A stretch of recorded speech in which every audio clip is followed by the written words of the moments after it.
صدقۃ الفطر کا مسئلہ یہ ہے کہ عام طور پر ہم سب کے ذہنوں میں بس وہی 70 روپے لے کر چلتے ہیں کہ 2.5 کلو گھم دیوا ناپ رہے.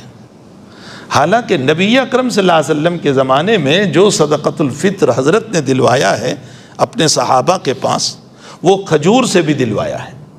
یہ مسئلہ منسوخ نہیں ہوا ہے. پنیر سے بھی دلوایا ہے، کشمش سے بھی، سوکھی دراکش سے بھی دلوایا ہے. ان چیزوں سے بھی صحابہ کرام کے پاس حضرت نے صدقۃ الفطر دلوایا ہے. تو ہمیں چاہیے کہ اگر اللہ نے ہم کو دیا ہے، تو میں اس سے پہلے بھی کئی جگہ انگلینڈ میں، کینیڈا میں یہ مسئلہ بیان کر چکا ہوں کہ اصل میں صدقۃ الفطر ہے کیا. صدقۃ الفطر تلافی رمضان ہے، جیسے سجدۃ السہو تلافی نماز ہے. جو نماز میں غلطی ہو گئی اس کی تلافی سجدہ سہو سے. یہ مضمون میں نے کہیں پڑھا تھا لیکن اس کا حوالہ نہیں ملتا تھا. اللہ تعالیٰ جزائے خیر دے، مولی جنید نے مجھے حوالہ تلاش کر کے دے دیا، اس لیے کہ یہ مضمون میں نے پڑھا تو تھا لیکن مجھے حوالہ نہیں مل رہا تھا. کہ یہ علامہ ابن قیم رحمۃ اللہ علیہ فرماتے ہیں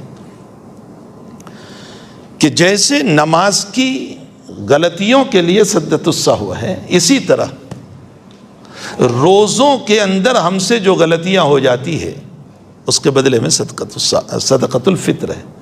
کتنا سستا سودا ہے، کتنا سستا سودا ہے کہ 30 روزوں میں نہ معلوم کتنی غلطیاں ہوئی ہوگی اور اللہ ایک صدقۃ الفطر سے ساری غلطیوں کو معاف کر دے گا. تو پھر سستا کیوں تلاش کرتے ہیں؟ اور وہ بھی پوچھتے ہیں مول صاحب کنٹرول نہ گھؤں چال ہے کہ نہیں. جو سرکاری دکان کے گیہوں ہوتے ہیں نا 2 روپے والے، وہ پھر اوپر سے اور بھی مسئلہ. فقہا نے یہ مسئلہ لکھا ہے کہ اس گیہوں سے صدقۃ الفطر دیا جائے جس کو تو کھاتا ہے، اور اگر تو اعلیٰ درجے کا کھاتا ہے تو پھر اس صورت میں اسی اعلیٰ درجے کے گیہوں سے صدقۃ الفطر دیا جائے گا. لیکن اسی پر پابندی نہیں، اللہ تعالیٰ نے اگر دیا ہے تو پھر کھجور سے. اب گیہوں سے ہیں تب تو وہ 2 کلو پونے 2 کلو کا مسئلہ ہے، لیکن کھجور سے ہیں تو پھر 3.5 کلو، 1 سا مکمل. کشمش سے ہیں، گریپس، سوکھی دراکش، تو بھی 1 کلو. اب 1 کلو کھجور میڈیم سائز کا ہمارے وہاں 500-600 روپے میں آتا ہے، 3.5 کلو. اب آپ بتائیے کہ 600 روپے دے کر بھی اللہ پورے رمضان کی غلطیوں کو معاف کر دیتا ہے تو سودا سستا ہے. سستا ہے کہ نہیں؟ بہت سستا ہے. اگر کشمش کی قیمت لگا کر کے تو قریباً 1000 روپے کے قریب ہوتی ہے، 1000 روپے. میرے گھر میں 4 فرد ہے مثلا، میں نے 4000 روپے دے دیے کشمش کے اعتبار سے، یا کھجور کے اعتبار سے 500 روپے، تو 2000 دے دیے 4 آدمیوں کے. اگر 2000 دیتے ہوئے میرے پورے گھر کی اللہ تعالیٰ تلافی کر دیتا ہے تو یہ سودا سستا ہے. میرا بیٹا عید کے موقع پر کپڑا سلاتا ہے تو 10,000 روپے کے ہوتے ہیں، میری بیٹی 15,000 کا.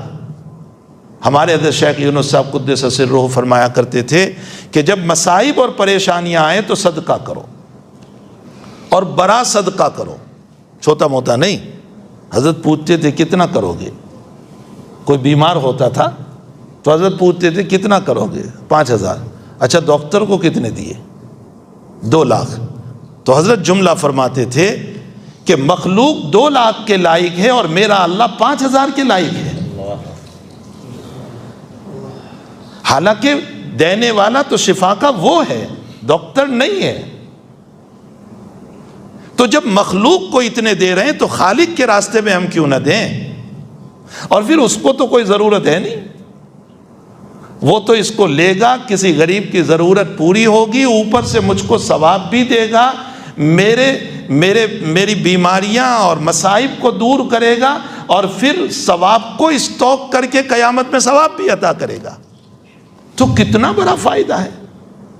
تو بھائی صرف گیہوں کو پکڑ کے مت بیٹھے رہو. المیہ سب سے بڑا یہ ہے کہ ہمارے ٹائم ٹیبل میں بھی یہی لکھا جاتا ہے منیمم اٹلا. بھائی منیمم بتا رہے ہیں، میکسیمم بھی تو بتاؤ. سب منیمم ہی بتائیں گے اللہ کے لیے، سب منیمم، اور میری ضرورتوں کے لیے سب میکسیمم. میرا کپڑا اعلیٰ ہو، میرا کھانا اعلیٰ ہو، میرا دسترخوان اعلیٰ ہو، میری افطاری اعلیٰ ہو، میری سحری اعلیٰ ہو، تو میری ضرورت کے لیے سب اعلیٰ اور اللہ کے راستے میں منیمم. اللہ تعالیٰ امت کو صحیح سمجھنے کی توفیق عطا فرمائے.